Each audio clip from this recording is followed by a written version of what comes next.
ये लड़ाई इख्तिदार की लड़ाई नहीं है, ये लड़ाई वजीर आला की कुर्सी की लड़ाई नहीं है। लानत हो हम पे अगर इन हालात में आज भी हम इख्तिदार की कुर्सी के पीछे भागें। लोग कभी हमें माफ नहीं करेंगे अगर आज भी हमारी नजर सेक्रेटेरिएट पर ही रहे और हम इस सोच में रहे कि कब हम उस दफ्तर में घुस के उस कुर्सी को दोबारा हड़प लेंगे।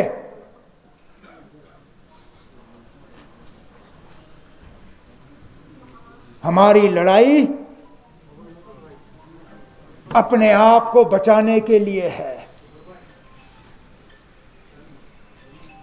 हमारी तशक्कुस, हमारी पहचान, हमारी शनाख्त, हमारा आने वाला कल, ये लड़ाई उसके लिए है।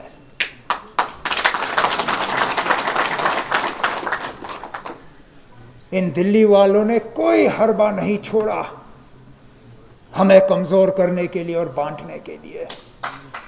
काश जो अकल हमें अब आई है एक साथ काम करने की, काश ये अकल हमें पहले आई होती, शायद ये नौबत नहीं आती। मरकज ने बार बार ये कोशिश की कि हमारी आवाज यहां कमजोर हो जाए और उस कमजोर आवाज का नतीजा आज आपके सामने है। हम बिखर गए और इनकी साजिश पूरी हो गई। हमारी आवाज कमजोर हो गई और उन्होंने हमारी पहचान मिटा दी। लेकिन आज भी वो लोग जो दिल्ली में कहते हैं कि हमने जम्मू कश्मीर के साथ 5 अगस्त को ये सब किया, इस रियासत को पूरी तरह इस मुल्क के साथ मिलाने के लिए, आज भी वो हमारे साथ फर्क करते हैं।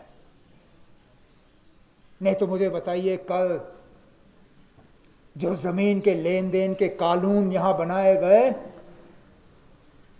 इससे मजबूत कानून तो और रियासतों में है। आज भी इस मुल्क का बाशिंदा आजादी से हिमाचल प्रदेश में जमीन नहीं खरीद सकता। लक्षद्वीप, अंडमान निकोबार, नागालैंड, मेघालय, सिक्किम में कितनी रियासतों के नाम लूं जहां इस मुल्क का बाशिंदा जमीन नहीं खरीद सकता। लेकिन पता नहीं हम जम्मू कश्मीर के लोगों का क्या कसूर है कि अंधाधुन इजाजत दी गई यहां लोगों को आने की और जमीन खरीदने की। और जब हम इसके खिलाफ आवाज उठाते हैं तो हमें कहा जाता है आप एंटी नेशनल हो, आप मुल्क के खिलाफ बात कर रहे हो। जनाब, जो हम बात कर रहे हैं वो इस मुल्क के आईन में ही तो दर्ज था। जो हमसे 5 अगस्त 2019 को छीना गया वो किसी और मुल्क के आईन में दर्ज नहीं था, वो इसी मुल्क के आईन में दर्ज था। अगर जम्मू कश्मीर को वो खसूसी दर्जा नहीं दिया होता, क्या पता 1947 में क्या अलग कहानी बन जाती। और जिन कानून को आज बदलने का काम हुआ, उनकी शुरुआत नेशनल कॉन्फ्रेंस ना आजादी के बाद नहीं हुई। जिन कानून को परसों तहस नहस किया गया, उनकी शुरुआत तो महाराजा साहब ने की थी। जिस महाराजा के मूर्ति के सामने परसों ही बीजेपी ने जम्मू में प्रोग्राम किया, उसी महाराजा साहब के कानून को इन लोगों ने तहस नहस किया। और हम एंटी नेशनल। ये दिल्ली वाले जब नागालैंड वालों से बात करते हैं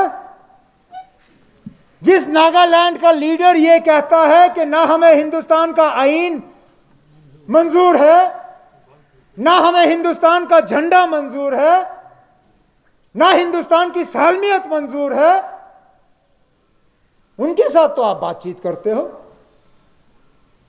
उनका नाम तो मैं आपके टीवी चैनलों पे नहीं देखता हूं, ये कहते हुए कि ये जी देशद्रोही है, एंटी नेशनल है। लेकिन जब यहां के लोग अपनी जमीन को बचाने के लिए, अपनी पहचान को बचाने के लिए, अपनी शनाख्त को बचाने के लिए आवाज उठाते हैं, तो सीधा आप कहते हो ना, आप ये तो मुल्क के खिलाफ बगावत कर रहे हैं। जनाब, जिस जगह हम आज बैठे हैं, जिस झंडे के तले आज हम ये प्रोग्राम कर रहे हैं, अगर हमें मुल्क के खिलाफ बगावत करनी होती तो 1947 में हमारा अदना वर्कर मकबूल शेरवानी बारामुल्ला में वो रोल अदा नहीं करता जिसके लिए आज भी उन्हें सराहा जाता है।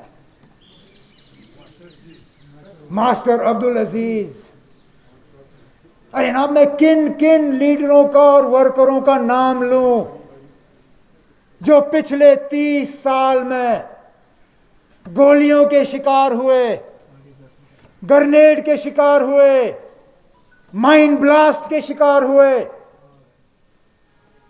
क्योंकि हमने बार बार कहा कि जो हमने हासिल करना है पुरअमन तरीके से आईन के तहत हासिल करना है। आज हमें धकेला जा रहा है। आज यही लोग हमें कह रहे हैं कि हमारा रास्ता गलत था।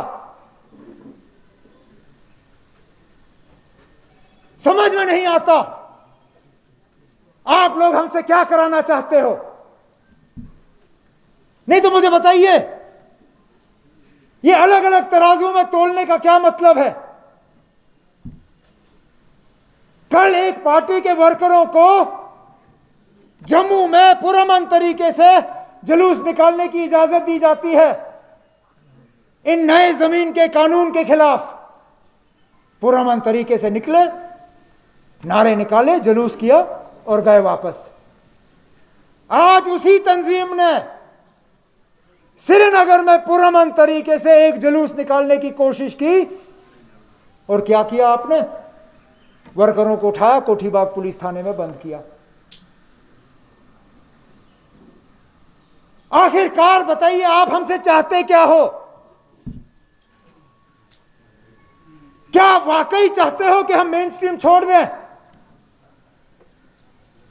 जिस चीज के लिए हमने 30 साल यहां कुर्बानियां दी,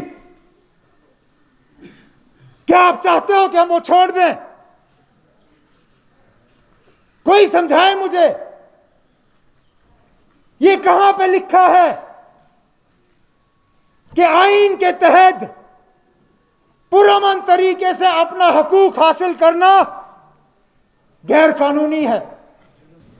आगे हमारा ये सियासी माहौल किस तरह की करवट ले, किस तरह के फैसले हमें लेने पे मजबूर करे, किसी को नहीं पता।